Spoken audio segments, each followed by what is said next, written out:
तो दोस्तों आप लोग देख सकते हैं कि यहाँ पर कुछ छात्राओं का कुछ मांग है। अब जरा इनसे बात करते हैं कि इनकी क्या मांग है। भैया बताइए किस चीज़ की मांग कर रहे हैं आप लोग? हम लोग बीएड के छात्र हैं जी। हमने 2020 से 22 में बीएड अपना कंप्लीट किया। हाँ। हम देश के भावी शिक्षक हैं जी। लेकिन हमको प्राइमरी एजुकेशन से बाहर कर दिया गया जी। है। भारत का ये राजपत्र है, गजट है, हाँ। जिसको सरकार ने 2018 में लाकर बीएड अभ्यर्थियों को शामिल किया हाँ। प्राइमरी एजुकेशन में। जी। भारत के राजपत्र पर अगर हम नहीं भरोसा करेंगे तो हम किस पे भरोसा करेंगे? हाँ। फिर हमको सुप्रीम कोर्ट के द्वारा सरकार के दबाव में, अमित शाह के दबाव में, मोदी के दबाव में जी। हमको बाहर का रास्ता दिखा दिया जाता है एक झटके में। हम करें तो करें क्या, जाएं तो जाए कहाँ? हमारी सरकार से मांग है, हमारी राहुल जी से मांग है कि हम लोगों की मांग को उठाएं। इस न्याय यात्रा में हम लोगों की भी मांग उठाई जाए। हम लोग इस न्याय यात्रा में आए हैं अपनी मांग को उठाने के लिए कि बीएड को प्राइमरी में शामिल करने का काम किया जाए। सुनील केसरवानी। न्याय यात्रा में सरकार राहुल गांधी जी युवाओं का साथ दे।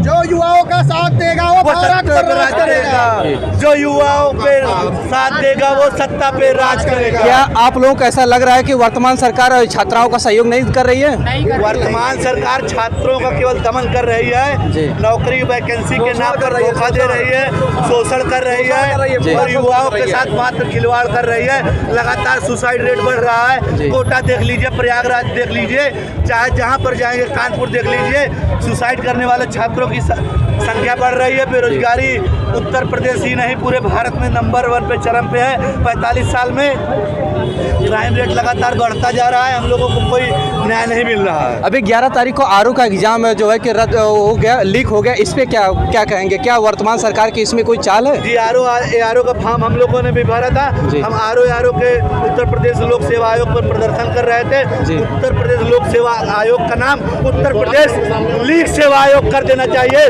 हम छात्रों को जिस प्रकार उत्तर प्रदेश लोक सेवा आयोग ने भी धोखा दिया, अपना पर्चा बेच दिया, कूड़े के दुकान पे, समोसा के दुकान पे, चाय के दुकान पे, कूड़ा करकट के भाव पे जिस तरह पेपर बिक रहा था, व्हाट्सएप और टेलीग्राम पे फैल रहा है। हम छात्रों को न्याय की उम्मीद है। वो लोग कह रहे हैं कि हम एसटीएफ की जांच बैठा दी है, तो मैं पूछना चाहता हूं, जब आप एसटीएफ की जांच बैठा दिए हैं तो पेपर क्यों नहीं रद्द कर रहे हैं? आप पेपर क्यों नहीं रद्द कर दिए? जब आपने एसटीएफ की जांच बैठा दी तो इसका मतलब पेपर आउट है, आपको पेपर रद्द करना पड़ेगा। इसकी आवाज़ आज राहुल गांधी जी, उसमें हम लोगों ने भेजा है, नोटिस भेजा है, उसकी भी आवाज़ राहुल गांधी जी युवाओं की आवाज़ को बुलंद करने का काम करेंगे। हम बीएड अभ्यर्थी 2018 के इनके गजट देख के हम बीएड डिग्री को धारण करते हैं। इनका 2018 में एक गजट आता है, कहते हैं क्वालिटी ऑफ एजुकेशन को बढ़ावा देने के लिए हम बीएड अभ्यर्थी को शामिल करते हैं, प्राथमिक में शामिल करते हैं। इसके बाद 11 अगस्त 2023 में सुप्रीम कोर्ट द्वारा हमको अयोग्य घोषित कर दिया जाता है। 2018 के लिए भारत के राजपत्र में भरोसा करें तो किस पे करें? भारत का राजपत्र ही अगर अयोग्य घोषित हो जाए तो हम लोग करें क्या करें? हमारा भविष्य अंधकार में। हम 2018 के राजपत्र को देकर बीएड की डिग्री हासिल किया है। राहुल गांधी जी से हमारी यही अपेक्षा है, हमारे बीएड अभ्यर्थियों की आवाज़ उठाएं। हमारा बहुत बड़ा परिवार है लेकिन आज हम रोड पे आ गए हैं। वर्तमान सरकार कहती है कि छात्र पकौड़ा तले उसमें भी उनका रोजगार है, तो इस पे क्या कहेंगे? कुछ भी नहीं, सब जमीन पटल पे कुछ नहीं है, शून्य है। पूरी हम बहुत कुछ राजनीतिक पहलू पे बोलना नहीं चाहते क्योंकि हम अभ्यर्थी हैं बीएड, लेकिन इनकी सरकार बहुत ज़्यादा झूठ, फरेब और सिर्फ ऑनलाइन प्लेटफॉर्मों पे झूठ फैलाने का काम करती है। आप ये राजपत्र है, ये झूठा आरोप नहीं है, पूरी तरीके से सच, और क्योंकि ये भारत का राजपत्र पेश हुआ है। अब हम कहाँ जाएं? अगर आपका राजपत्र ही सही नहीं है तो ये आप क्या सही बना रहे हो? जी सर, आज देश किस तरफ जा रहा है जो है कि विपक्ष का दोस्तों कहना है कि जो है कि देश काहे की तरफ था जब उनकी सरकार थी, आज देश विकसित की तरफ हो रहा है। इस पे क्या कहेंगे? देश विकसित हो रहा है जी, विपक्ष का यह मानना है सर, वर्तमान सरकार का। कौन मजाक कर रहा है? देश विकसित हो रहा है जी, आप ये समझिए, सिर्फ भाजपा का विकास हो रहा है, चंद उद्योगपतियों का विकास हो रहा है जी। देश का विकास नहीं हो रहा है। ऐतिहासिक बेरोजगारी इस समय देश के अंदर है। आप कोई भी एग्जाम उठा के देख लीजिए, 100 वैकेंसी आ रही है तो लाख लोग उस वैकेंसी को भरने के लिए भर जा रहे हैं, उसके बाद भी वैकेंसी कैंसिल हो जा रही है। जी। बहुत दुर्भाग्य स्थिति, पूर्ण स्थिति है। इस समय विकास देश का नहीं हो रहा है, विकास भारतीय जनता पार्टी का और चंद उद्योगपतियों का आ रहा है, उसका देश से कोई लेना देना नहीं है। 2024 में राहुल गांधी जी आएंगे तो किस चीज़ को सबसे ज़्यादा स्ट्रॉन्ग करेंगे? ये 5 मुद्दों को लेकर न्याय यात्रा निकाली जा रही है। जी। तो अन्याय इस समय देश के खिलाफ किसानों के साथ अन्याय हो रहा है, रोजगार, जो युवक है उनको रोजगार नहीं मिल रहा है, हाँ। महिलाओं के साथ अन्याय हो रहा है। तो इन सारे अन्याय के खिलाफ ये यात्रा निकल रही है और निश्चित रूप से जाति जनगणना का मुद्दा राहुल जी की प्राथमिकता में है। जितने मुद्दे हैं, सामाजिक जो अन्याय हो रहा है, इन सब मुद्दों को जैसे ही राहुल गांधी जी और 2024 में कांग्रेस की सरकार आएगी, प्राथमिकता से ये सारे मुद्दे गिरे जाएंगे। राहुल जी ने जाति जनगणना के मुद्दे पे कहा है कि ये कांग्रेस पार्टी का प्रण है, ये वचन है कि आते ही हम जाति जनगणना कराएंगे और आबादी के अनुसार उसी हिसाब से आरक्षण दे देंगे। कांग्रेस पार्टी का प्रण है। अयोध्या में जैसे प्रभु श्री राम जी का वहाँ पर अयोध्या में प्रभु श्री राम जी का प्राण प्रतिष्ठा हुआ तो लोगों का कहना है कि वहाँ पर इकोनॉमिक बूस्ट हुई, इस पे क्या कहेंगे? नहीं बूस्ट हुई, आप लोग तो ये भी खबर दिखलाए थे कि बहुत सारे आपस में ही बंदर बांट कर ली जमीनों की, जी। ये भी तो खबर आप लोगों ने दिखलाई। तो आप समझिए कि विकास किसका हो रहा है। भारतीय जनता पार्टी का पूरा जो षड्यंत्र है देश के खिलाफ, वो राष्ट्रवाद के पीछे छुपते हैं, वो धर्म के पीछे छुपते हैं और सीधा सीधा सारा विकास अपना और अपने उद्योगपतियों का करते हैं। जो जमीनें खरीदी गई अयोध्या के अंदर, आप पता कीजिए किस तरीके से उसको हस्तांतरित किया गया, किससे छुपी हुई है। आप ही लोगों ने इस खबर को चलाया था, तो आप समझ सकते हैं कि किसका विकास हो रहा है। सर ये बताइए हमें, अगर विद्यालय बनते हैं और यदि हॉस्पिटल बनते तो इकोनॉमिक्स बूस्ट नहीं होगी? बिल्कुल बंद होता।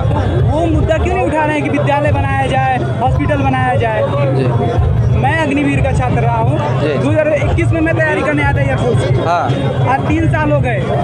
मेरा पहली साल तैयारी किया मैंने, मेरे वो पहली साल का रिजल्ट नहीं आया। अच्छा। दूसरी साल मैंने तैयारी की 2020 जून 16 जून 2022 को अग्निपथ योजना आ गई। मेरा भविष्य बर्बाद किया गया, मेरा हौसला तोड़ा गया।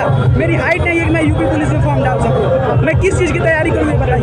रेलवे की तैयारी के लिए वेट कर रहा हूँ, आरपीएफ की वैकेंसी का कोई पता नहीं, आरपीएफएसआई का कोई पता नहीं, मेरे पास कोई स्किल नहीं। मैं क्या करूँ? मैं ग्रेजुएशन कर चुका हूँ। अच्छा। मैं क्या करूँ? बस ये बता दीजिए आप कौन सा रोजगार किस में फॉर्म डालूँ? अच्छा, क्या जो है कि जो 2024 में राहुल गांधी आएंगे तो किस चीज़ का आपको क्या उम्मीद लग रहा है कि इस चीज़ पे रोजगार की उम्मीद है। राहुल गांधी ने कहा रेलवे में वैकेंसी देंगे जी। अगर रेलवे में वैकेंसी मिलती है मेरा भला होगा। अग्निपथ योजना हटाएंगे। मेरी सोचिए, मेरी डेट ऑफ बर्थ 2003 है, मेरी डेट ऑफ बर्थ 2003 है और मैं इस बार एयरफोर्स में एलिजिबल नहीं हूँ। जी। आज आप यहाँ किन का इंतजार कर रहे हैं सर? राहुल गांधी जी आ रहे हैं और हमारे नेता, हमारे आदर्श हैं वो, और हम उन्हीं का इंतजार कर रहे हैं। जी। तो देश जो है कि लोग विपक्ष का मानना है कि देश जो है कि जब उनकी सरकार थी तो खाई में जा रही थी, अब उत्थान में है, इस पे क्या कहेंगे? देखिए 2014 तक देश के ऊपर 55 लाख का कर्जा था, लेकिन आज जो है 200-250 के आसपास कर्जा है। लाख करोड़ में कर्जा है 250 के आसपास, ठीक है ना जी। और अगर 2014 के पहले हम प्रति व्यक्ति कर्ज देखते थे तो वो लगभग 47,000 के आसपास था, लेकिन आज वही कर्ज 1.5 लाख के आसपास है प्रति व्यक्ति। आए दिन आप इस चीज़ से अंदाजा लगा सकते हैं कि देश कर्ज में अब है या कितना था। आए दिन जो है कि स्टूडेंट का जो है कि कहीं परीक्षाएं रद्द हो रही है तो कहीं जो है कि उनका कॉल लेटर नहीं आ रहा है, इस पे क्या कहेंगे? पढ़ा लिखा होगा तो पढ़े लिखों की बात करेगा, जब हमारे देश के प्रधानमंत्री अनपढ़ है तो अनपढ़ों की बात करेंगे वो। अच्छा, कह सकते हैं कि यहाँ पर जो है कि डुप्लीकेट राहुल गांधी हैं, ये देखिए इस तरह देखिए दोस्तों पूरे क्षेत्र में आपको देखने को मिलेगा जो है कि उनका पूरा भीड़ जमा हुई है और इसमें आप देखेंगे 90% वह स्टूडेंट आपको देखने को मिलेंगे। सर आज धर्म को ज़्यादा प्रायोरिटी दिया जा रहा है बाकायदा की एजुकेशन पे, इस पे क्या कहेंगे? धर्म को ज़्यादा प्रायोरिटी दिया जा रहा है बजाय कि एजुकेशन को रोजगार पे, इस पे क्या कहेंगे? सर जो जैसा होता है वैसे वो पेश करता है। अच्छा। अब नरेंद्र मोदी जी धर्म की राजनीति करते हैं, वो धर्म पेश करेंगे और अच्छा। राहुल गांधी पढ़े लिखे हैं, वो पढ़ाई लिखाई पेश करेंगे। अच्छा। अगर राहुल गांधी जी प्रधानमंत्री बनते हैं तो 2024 के चुनाव जीतने के बाद राहुल गांधी देखना कितने वो योजना निकालते हैं और कितने पढ़े लिखों को मदद करते हैं। अगर मान लीजिए राहुल गांधी सर ये बन जाते हैं, प्रधानमंत्री होते हैं तो उन पर क्या मुद्दा होना चाहिए? एजुकेशन पे कितना जोर देंगे? देखिए एजुकेशन जो मैं सबसे पहले मैंने बोल चुका हूँ जी। कि जो जैसा इंसान होता है वैसे वो उसको अपने आप को पेश करता है। राहुल गांधी जी पढ़े लिखे इंसान है, विजनरी इंसान है, जी। आगे तक की भविष्यवाणी बता देते हैं। उन्होंने कोरोना काल से पहले बताया कि देश गर्द की तरफ जाएगा और ऐसा ही हुआ। अच्छा। राहुल गांधी जी ने कोरोना काल में बताया, नोटबंदी में बताया कि नोटबंदी से देश को खतरा है, छोटे व्यापारियों को खतरा है और ऐसा ही हुआ। तो राहुल गांधी जी आगे तक की बताया था कि वो पढ़े लिखे हैं और एक अच्छे व्यक्ति और अच्छे दिल से दूसरों को देखते हैं। वर्तमान सरकार का मानना है जिस तरह अयोध्या में प्रभु श्री राम जी का अनावरण किया गया वहाँ पर उनकी आर्थिक व्यवस्था मजबूत हुई है, तो इस पे क्या कहेंगे? अगर मंदिरों से आर्थिक व्यवस्था मजबूत होती ना जी। तो हमसे पहले हो चुकी होती। अच्छा भाई देश जो है मंदिर से मस्जिद से नहीं चलेगा, जी। देश चलेगा संविधान से। अच्छा संविधान अगर रहेगा, सब बराबर चलेंगे तो देश मजबूत रहेगा, आगे बढ़ेगा। और अगर हम धर्म की राजनीति करते रहेंगे, हिंदू मुसलमान करते रहेंगे तो देश इतना ही पीछे जाता रहेगा। तो क्या मंदिर बनाना अच्छा उचित है आपके हिसाब से या गलत? देखिए, धर्म की आस्था की रखते हुए बनाना उचित है जी। लेकिन उसे धर्म को राजनीति में इस्तेमाल करना गलत है। अच्छा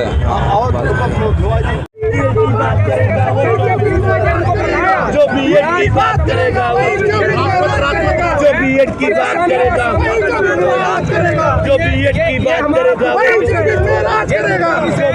बात करेगा, बीजेपी को वोट दे करके और इस देश का प्रधानमंत्री बना दिया।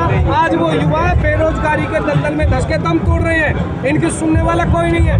हर तीसरा पेपर लीक हो रहा है। पेपर लीक में युवाओं के भविष्य को बर्बाद कर दिया इन्होंने। आंदोलन करते हैं। राहुल गांधी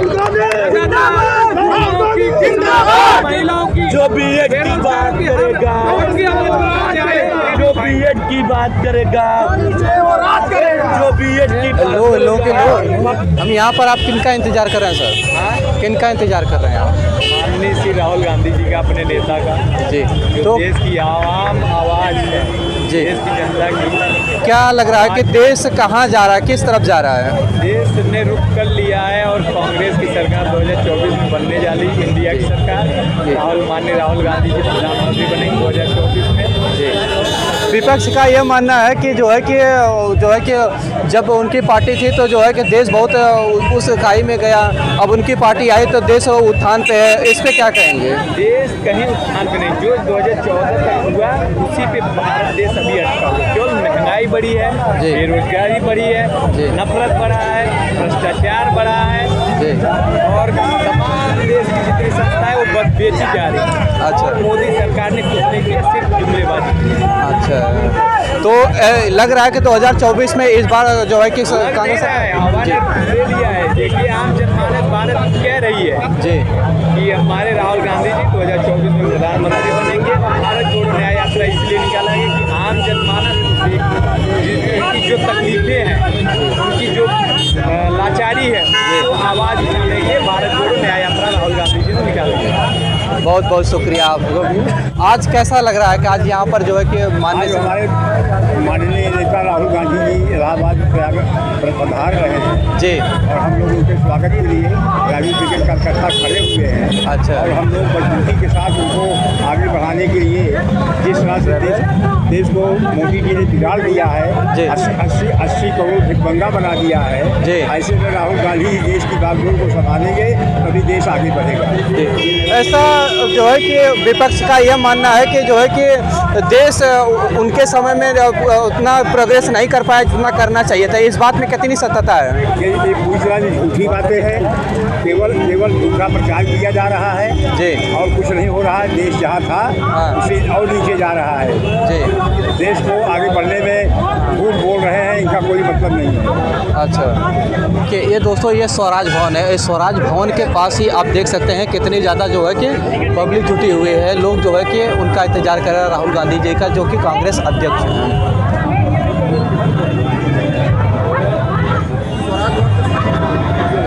ये दोस्तों ये स्वराज भवन ये प्रयागराज उत्तर प्रदेश में अवस्थित है। आप देख सकते हैं कि चारों प्रमुखों जो है कि लोग इनका इंतजार कर रहे हैं। ये दोस्तों ये प्रयागराज के स्वराज भवन में आप देख सकते हैं, ये स्वराज भवन का ये क्षेत्र है दोस्तों। वहीं पर जो है कि जहाँ पर कहते हैं कि बापू जी और नेहरू जी यहीं पर मिल के जो है कि अंग्रेज़ों के खिलाफ वहाँ पर जो है नीतियाँ बनाते थे। वो इसलिए उनका कह लीजिए कांग्रेस का एक मेन गढ़ है यहीं पर, इसलिए वो यहीं पर ही आ रहे हैं।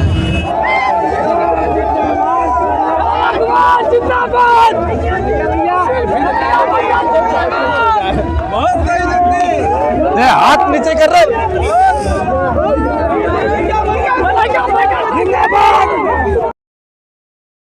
दोस्तों आज कटरा उत्तर प्रदेश में माननीय श्री राहुल गांधी जी का इंतज़ार किया जा रहा है, जो है कि ये कटरा उत्तर प्रदेश में है दोस्तों, प्रयागराज में अवस्थित है। तो वहाँ पर आज उनकी रैली है और ये रैली में आप देख सकते हैं इतना ज़्यादा जो है भीड़ लगे हुए उनके इंतज़ार में। उनका भारत जोड़ो न्याय यात्रा इस काफ़िला इसी रास्ते से होके जाएगा, इसलिए आप देखेंगे कि यहाँ पर काफ़ी ज़्यादा जो है भीड़ लगी हुई है।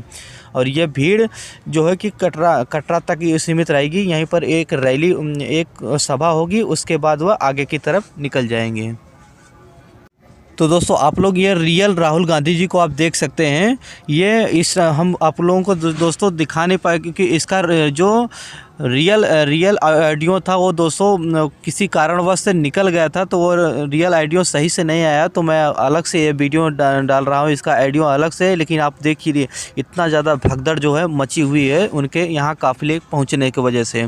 आप देख सकते हैं इतना ज़्यादा काफ़िला उनके आने से यहाँ पर भगदड़ जो है मची हुई है। और यहाँ पर आप जितना देखेंगे दोस्तों, जितना आप देखेंगे इनमें से 90% आपको स्टूडेंट देखने को मिलेंगे, क्योंकि ये एरिया ही वही है। कटरा दोस्तों या स्टूडेंट के लिए ही जाना जाता है। यहाँ पर जिस तरह दिल्ली का मुखर्जी नगर है, वैसे उत्तर प्रदेश का प्रयागराज का कटरा प्रसिद्ध है, जो कि यहाँ शिक्षा के लिए। इसलिए आप देखेंगे कि यहाँ पर 90% आपको स्टूडेंट देखने को मिलेंगे। और हालांकि जो है कि इसका ऑडियो सही से नहीं आ पाया क्योंकि दोस्तों इतनी भीड़ थी, ऑडियो इसका जो माइक था वो निकल गया, और इसलिए मैं बाद में इसका वॉइस ओवर कर रहा हूँ। फिर भी आप दोस्तों लोग देख सकते हैं किस तरह भगदड़ जो है मची हुई है। खैर चलो दोस्तों, इनका जो अपना रैलियां चलती रहेंगी, ये राजनीतिक पार्टियां हैं, इनकी रैलियां चलती रहेंगी, लेकिन मेरा खास उद्देश्य था जो छात्राओं का मुद्दा उठाना। जो छात्र जो दोस्तों उनका सभी एग्ज़ाम रद्द कर दिए जा रहे हैं, कहीं पेपर लीक हो जा रहा है, तो उनका मुझे मेन मुद्दा उठाना था। बाकी मुझे इन सब से कोई लेना देना नहीं है। और वीडियो अच्छा लग रहा हो तो प्लीज़ सब्सक्राइब और लाइक ज़रूर करें। जय हिंद, जय भारत।